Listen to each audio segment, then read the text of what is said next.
Let's take a look at one of the major enhancements of the CE7000, and that's called Datalink.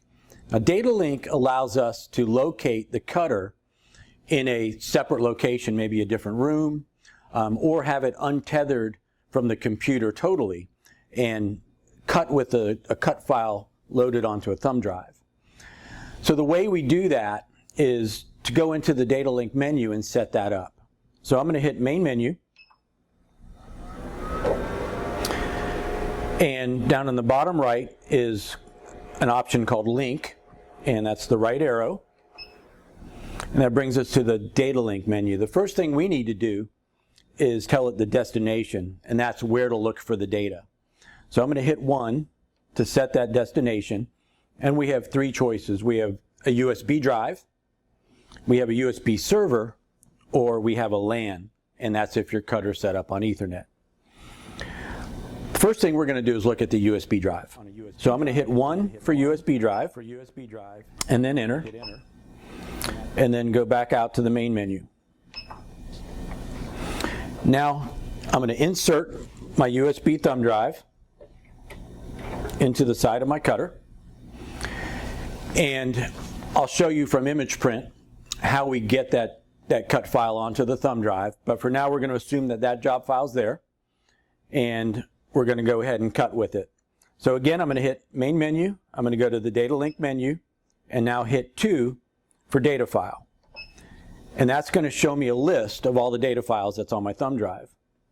I'm going to select my job, which is 556, and it's going to pull that job off the thumb drive and immediately process that job. It's as simple as that.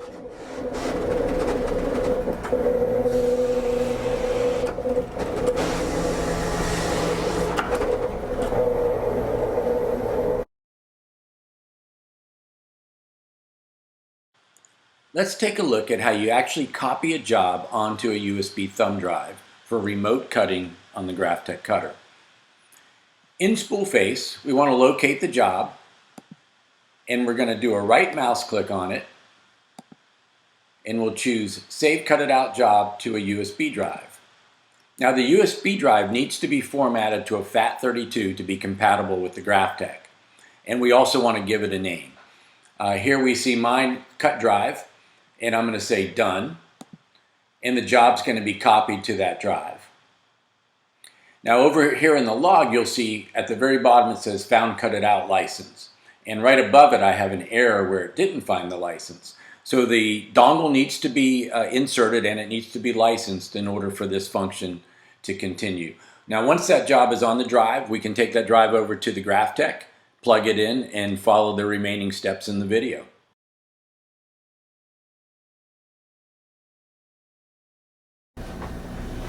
So now let's take a look at how to set up the Datalink on a LAN.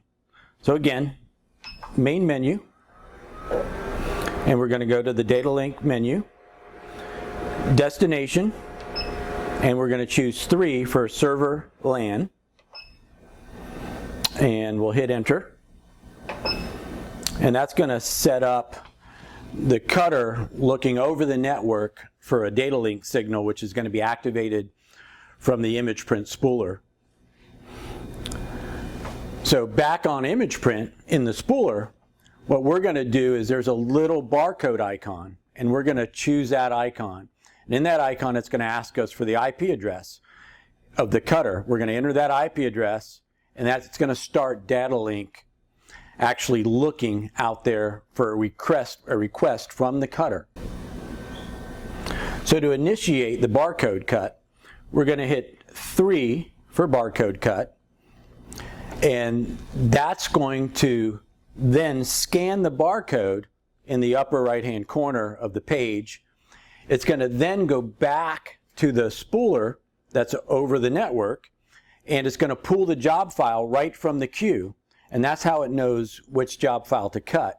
Once it retrieves that cut file, then the cutting will continue, and it'll finish the job. Now if we have multiple jobs, then you then continue that process, load another sheet in, hit 3 for barcode cut.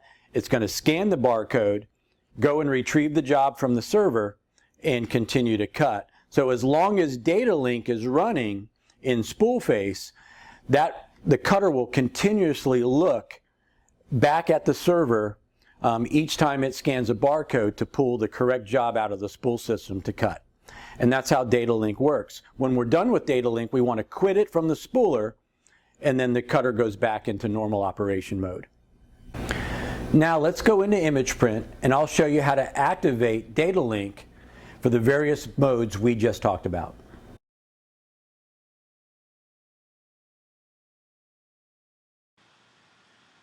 Let's take a look at how to start the Datalink server for remote cutting using the barcode. Down at the bottom of the spooler, you'll see a symbol with the barcode. We want to click that. That will bring up the Datalink window. We want to tell Datalink how we're connected to our cutter, so here we're going to enter in the Ethernet address you've assigned to your cutter. Mine is entered here, and it remembers it after the first time you've entered it. Now we want to say continue, and this will start the Datalink process listening for the cutter. Now we want to go back to our cutter and follow the remaining steps outlined in this video. Now at any time you can also click instructions, which will bring up a list of instructions on what you need to do at the cutter end as well. When you're done with using Datalink, come back to the spooler and hit done, and it will quit the process for you.